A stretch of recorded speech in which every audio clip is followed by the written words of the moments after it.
River run past Eve and Adams, from swerve of shore to bend of bay, brings us by a commodious victus of recirculation past Howth Castle and environs. Sir Tristram, Boilersdale Moor, for over the short sea had passing quarry arrived from North America. On the side of the scraggiest smith of Europe minor to wait Fredo's penultimate war, nor had tough sawyers rocked by the storm of Coney exaggerated themselves to Lorne County's Georgios, while they been doubling their murmurs all the time. Nor a voice from a fire below see mishi to talk throat petter, not yet though venison after, had a kiss cat button and ploughed Isaac not yet through all the fucking... This shit really is unreadable!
Hosting me up here on stage while I'm reading and writing. Casey Childers, your other corner man of Right Club San Francisco. If you have been here to see one of our shows before, let me hear you make some noise. And if you were here for your very, very, very first time ever, let me hear you make some noise. God damn, there's a lot of you. That means we should go through the rules a little bit. First off, the very first rule of Right Club. You must talk about Right Club. You are all now personally responsible for telling 5 to 7 people about this event. You can start right now. Pull out your phone, check yourself in here, let people know what you're doing, let them know you'll be back a month from now, because we will be. So, what we do, we have 6 writers for you. We've taken those 6 writers, we have paired them off into 3 different pairs. We have given each of those pairs of writers diametrically opposed ideas. This month, we were inspired by James Joyce. He had Bloomsday. That was this past Saturday. Yes, exactly.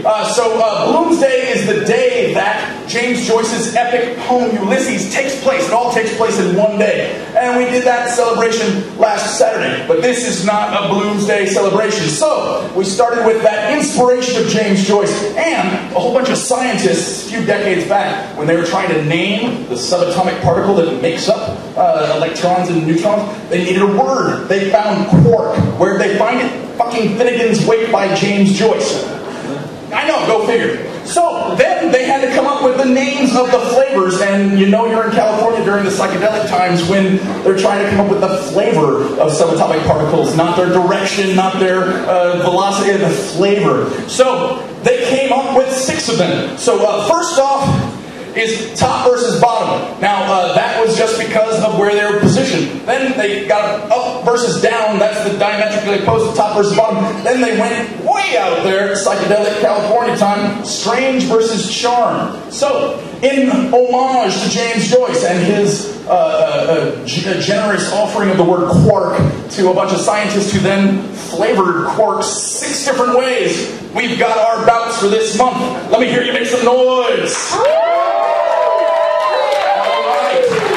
So, one at a time, pair by pair, we're going to bring these writers up onto stage to debate these 3 pairs for you, our audience, who will then vote upon which of the 2 writers within that pair did a better job swaying you to their side of the argument. You, our bloodthirsty, lit-loving audience, are then going to vote with your voices and your applause and your stamping your feet. We will then give a third of our door to the non-profit of that winning writer's choice, and thus we maintain our 501c3 status in our minds and become a philanthropic enterprise. So, The timer. Exactly. How do we regulate our writers up here on stage? I mean, they're being asked to debate something.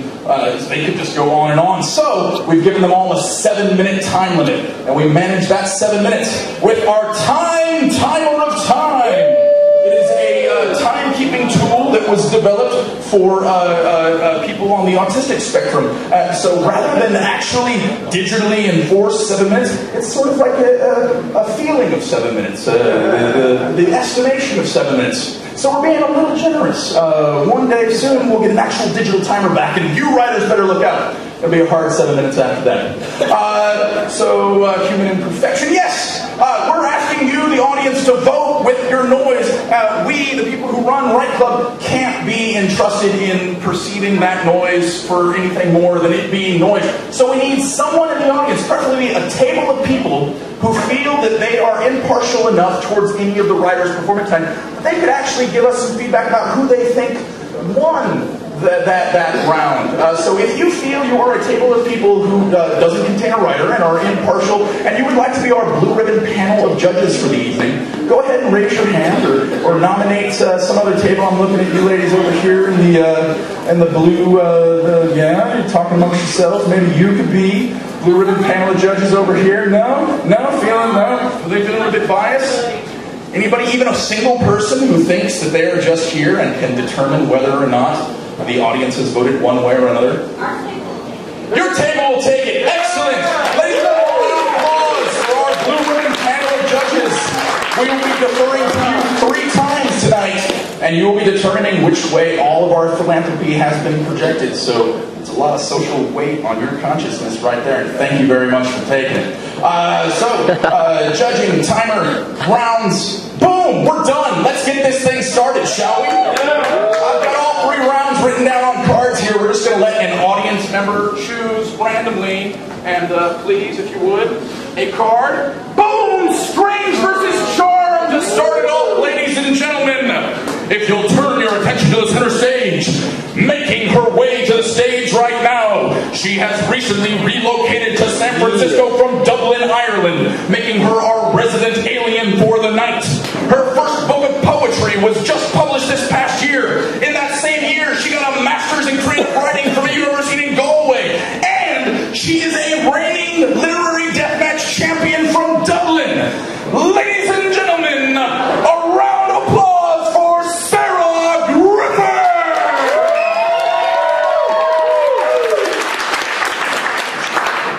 And her charming cohort, the man who needs no introduction because he already introduced himself, the man with the mic in the hand, the life support system for the biggest beard in the room, it's me, Stephen Westall! Now, normally we would open this up with Rochambeau to determine which writer would go first, but there's been a marvelous request, and I'd like to just share this with you from Sarah. We are going to do Steve, Croc, and Ray. This is a play on Rochambeau from Steve Ellis, yes? Steve Irwin, the crocodile hunter, who Steve beats Croc, but Ray beats Steve, and then Croc beats Ray. So Steve, Croc, Ray, 3, 2, 1, and then shoot. Casey, if you'll count us in. All right. 3, 2, 1, shoot! Her Ray beats my Steve! Sarah, would you like to go first or second? I'll go second. She has decided to go second, placing me in the position of going first. Casey, you're going to adjust my mic for me? No, I'm just... Oh, yeah, what please? Stephen Westall. Yes. Ladies and gentlemen, we'll be going first. He gathers his papers. I'm going to adjust his mic. He's got like a death grip on this thing. Can you leave this looser next time? Oh, yes, looser next time. Alright, because it's excessive. It is successive, you're right. There will be other people needing to manage. Right Club audience! Are you ready? Stephen Westall, are you ready? I can reverse that question. You're fine. Are you ready? Mic check, mic check. Yeah, let's do this. 2,